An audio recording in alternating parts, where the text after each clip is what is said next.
So I spend a fair amount of time kind of listening to people I disagree with. I try to do it on our Friday Zoom calls for this newsletter, but I just do it a lot on my own time too. I generally find, to be honest, that I learn more listening to people who I disagree with than those who I generally agree with. And so on Israel and Palestine, I spend a fair amount of time kind of listening to pro-Israel podcasts and reading pro-Israel writers. First of all, I just find that there are sources of information they have that I wouldn't have, or people who have views more like mine wouldn't have. I don't find those podcasts to be very useful at all in terms of understanding what's happening to Palestinians, or really how Palestinians might react to things, but they are quite useful in kind of giving you a sense of the perspective of the Israeli political and security establishment, the kind of Israeli political mainstream, and often the American Jewish kind of political mainstream as well.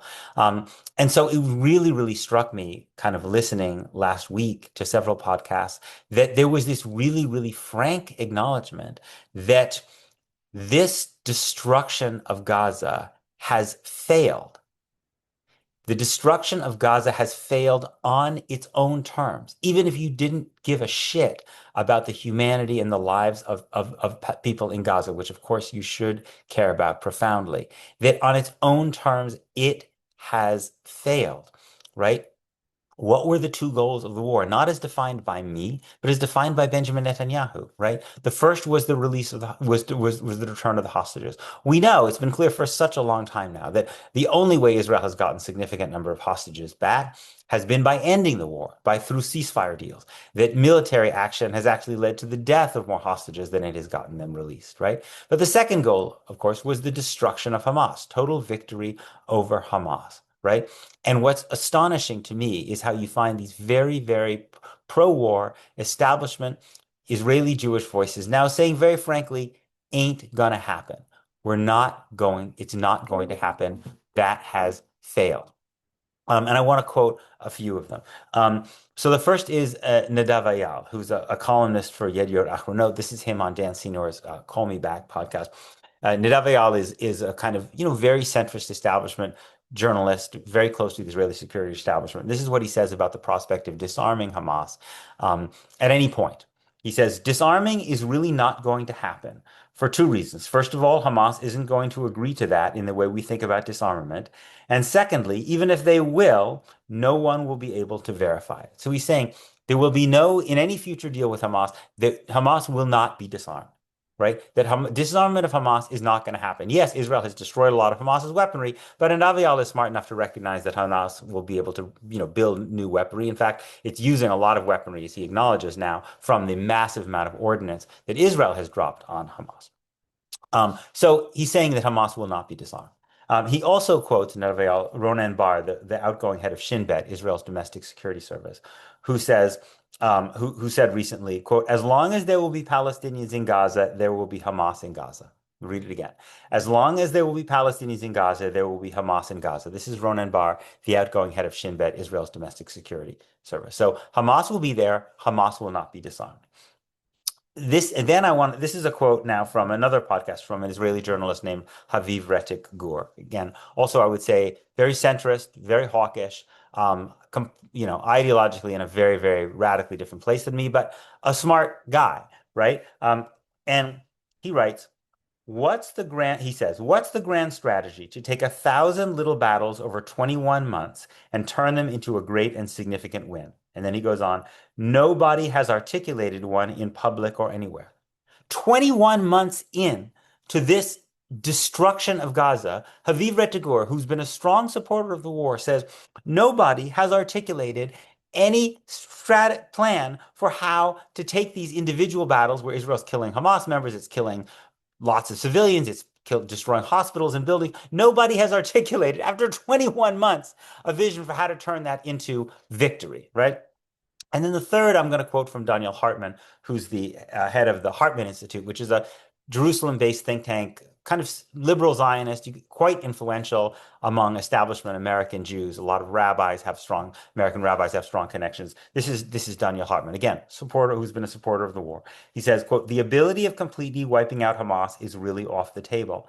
It's just off the table. There's no deal in which Hamas agrees to wave the white flag. And then later he says, the total victory is as far away as it was on October 8th, right? So here's what I think is likely to happen, right? Um, there is going to be some kind of ceasefire deal, likely, and it will clearly in it, as these guys are suggesting, Hamas will not be defeated. Hamas will not be defeated. Now, Hamas may not be the titular government in Gaza. They may claim that there's some new government, it's some mishmash of Arab regimes and Palestinian, maybe the Palestinian Authority, maybe some other Palestinians that they managed to drum up to claim that they're in control. Maybe there'll even be a couple of, Hamas, few Hamas people who go into exile. But essentially, underneath the surface, on the ground in Gaza, Hamas will be there. It will be an extremely powerful force. It will have its weapons and it will create new weapons, and it will be there, and it will not in any way have been defeated or destroyed. In fact, it will claim victory precisely because it has survived when Benjamin Netanyahu said it must be totally destroyed, right? And so I think when I listen to these folks, I think, how the fuck can you think that this was worth it? I mean, there's a report in Haaretz that quotes a professor named Michael Spagat, who's an economist at Holloway College at the University of London. Guy is not a radical lefty. He's a guy who basically spends his time doing statistical analysis about violent conflicts all over the place: Iraq, Syria, Kosovo. He estimates that 4% of the population of Gaza has been killed since October 7th, 4%. And he says, I'm not sure there's another case in the 21st century that's reached that high, right? The highest percentage of any population killed in this century, right? And just by comparison, I did some back of the envelope math. 4% of the population killed.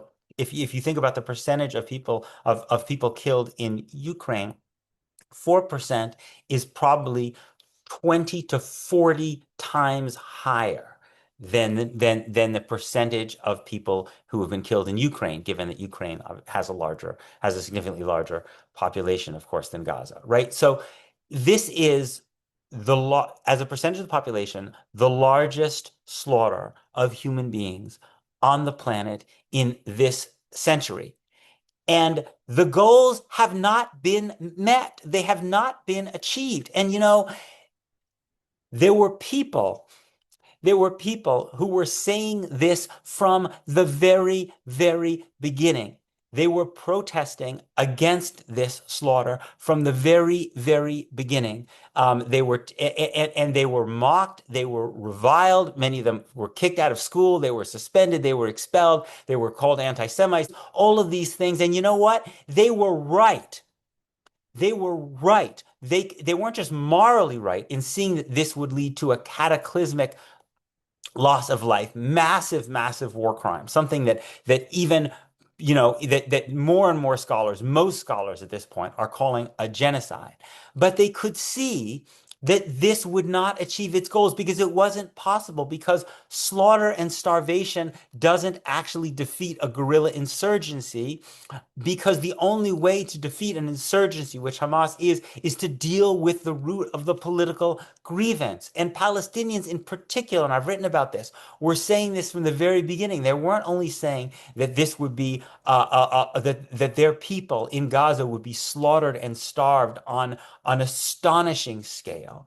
They were saying that Israel's goals were unachievable. And these people also were marginalized, were mocked, were reviled. And all of these people who have much, much more prestige in the mainstream media, in mainstream establishment Jewish circles, who don't have any problem speaking and being considered serious, serious people. Now, after 21 months, after all of this, after most of the hospitals and the schools and the buildings and the bakeries and the agriculture have been destroyed, after Gaza has more child amputees than any other place on earth, now they tell us, oh, oops, it turns out it's not possible. It turns out we can't do it. And they're going to dress this up by saying that because Israel had, bombed Iran and Hezbollah and there was a shift in regime in Syria that supposedly somehow that they'll dress that up as a win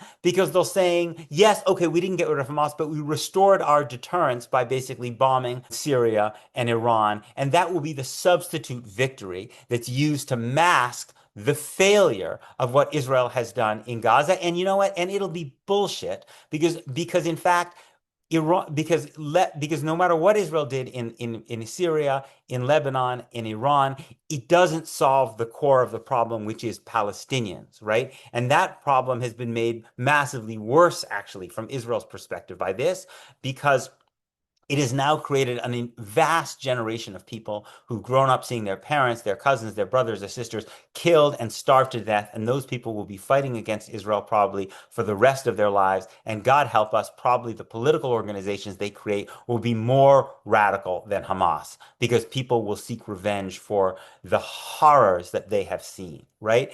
And it would be just great if there was some kind of public reckoning for all this, some kind of acknowledgement that the things that people in prestigious positions close to power said about this turned out not to be only to be profoundly immoral in terms of the enormous unimaginable suffering of people in Gaza, but that even on their own strategic military terms, they have been a failure, right? Some accounting, right? Some maybe apology to those people who were protesting the war from the beginning, to the Palestinian analysts and activists who said, not only is this immoral, but it's not going to work, right? Instead, people have the ability from the comfort of their sinecures to basically say, oops, it turned out it didn't work, right? Oops, it turned out it didn't work. Now we have to revise what the terms on which we're willing to end this, right?